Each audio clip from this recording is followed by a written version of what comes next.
एक बहुत ही सुंदर और शांत गांव था जिसका नाम था शांतिपुर। शांतिपुर नाम के अनुरूप वहां के लोग अत्यंत शांत और धार्मिक थे।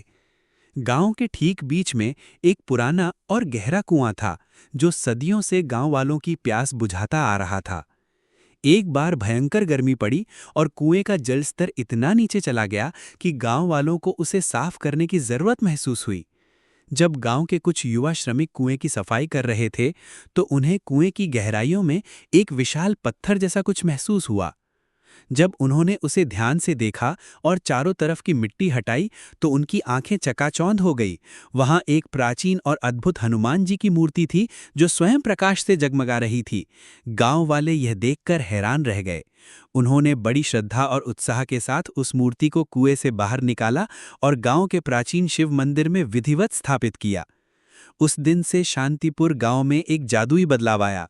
ऐसा लगने लगा मानो हनुमान जी की मूर्ति ने पूरे गांव को अपनी दैवीय शक्तियों के सुरक्षा घेरे में ले लिया हो। गांव में कभी कोई बीमारी नहीं आती थी, फसलें हमेशा हरी भरी रहती थीं और चोर डाकू गांव के आसपास भी नहीं भटकते थे। गांव वाले पूरे विश्वास से कहते थे कि यह मूर्ति ही उनके गांव की परम रक्षक है। हर सुबह शाम गांव वाले मंदिर में आकर मूर्ति की पूजा करते थे और हनुमान चालीसा का पूरी श्रद्धा से पाठ करते थे। गांव में खुशहाली और समृद्धि चारों तरफ फैल गई थी। लेकिन शांतिपुर से थोड़ी दूर घने जंगल में एक भयानक दुष्ट तांत्रिक रहता था जिसका नाम था काल भैरव। काल भैरव अपनी काली शक्तियों और दुष्ट इरादों के लिए दूर दूर तक जाना जाता था। उसने शांतिपुर गांव की खुशहाली और हनुमान जी की मूर्ति के चमत्कारों के बारे में सुना। उसके मन में उस शक्तिशाली मूर्ति को पाने का तीव्र लोभ जाग गया। वह सोचने लगा कि अगर यह मूर्ति उसके पास आ जाए तो वह अमर हो जाएगा और पूरी दुनिया पर राज करेगा। एक अमावस की घनघोर काली रात थी जब चारों तरफ गहरा अंधकार और भयावह खामोशी छाई थी। काल भैरव अपनी काली शक्तियों का प्रयोग करते हुए चुपचाप मंदिर में घुसा। उसके मंदिर में प्रवेश करते ही मंदिर के अंदर एक ठंडी अनिश्चित सी हवा का झोंका चला और जलते हुए दिए टिमटिमाते हुए बुझने लगे। एक कुटिल अपराधी मुस्कान के साथ उसने मूर्ति को उठाया। जैसे ही उसने मूर्ति को छुआ उसे एक हल्का सा झटका लगा, पर उसकी बुरी शक्तियां उस पर हावी हो गईं। मूर्ति को लेकर वह घले अंधेरे जंगल में गायब हो गया। पीछे छोड़ गया मंदिर में एक अजीब सी सन्नाटा और हवा में एक तीखी जली हुई गंध। अगली सुबह जब गांव वाले मंदिर में पूजा करने आए तो मूर्ति गायब देखकर उनके पैरों तले जमीन खिसक गई। पूरे गांव में हाहाकार मच गया। सूर्य की पहली किरण के साथ ही शांतिपुर पर एक अजीब सा साया पड़ गया। फसलें मुरझाने लगीं, बच्चे बीमार पड़ने लगे और गांव में एक अनजाना खौफ छा गया। हर तरफ सिर्फ निराशा और डर का माहौल था। गांव के मुखिया ज्ञानीराम ने सबको धैर्य रखने को कहा। उन्होंने कहा, हनुमान जी की शक्ति इतनी कमजोर नहीं हो सकती। हमारी भक्ति जरूर रंग लाएगी। पर उनकी आवाज में भी एक थरथराहट थी। सारे गांव वाले मंदिर में इकट्ठा हुए और भोले भाले मन से हनुमान जी से प्रार्थना करने लगे। तभी गांव की सबसे बुजुर्ग और ज्ञानी दादी राधा ने आंखें बंद की और गहरी सांस लेते हुए कहा, मुझे दिख रहा है, काल भैरव ने मूर्ति को जंगल के अंधकार कुटी में छिपा रखा है, मगर वहां जाना खतरे से खाली नहीं, वो जगह दुष्ट शक्तियों से घिरी हुई है। दादी राधा की बात सुनकर गांव के 3 सबसे बहादुर युवा अर्जुन, विशाल और प्रिया ने मूर्ति को वापस लाने का दृढ़ संकल्प लेकर जंगल की ओर निकल पड़े। जंगल में हर कदम पर उन्हें नई और भयानक चुनौतियों का सामना करना पड़ा।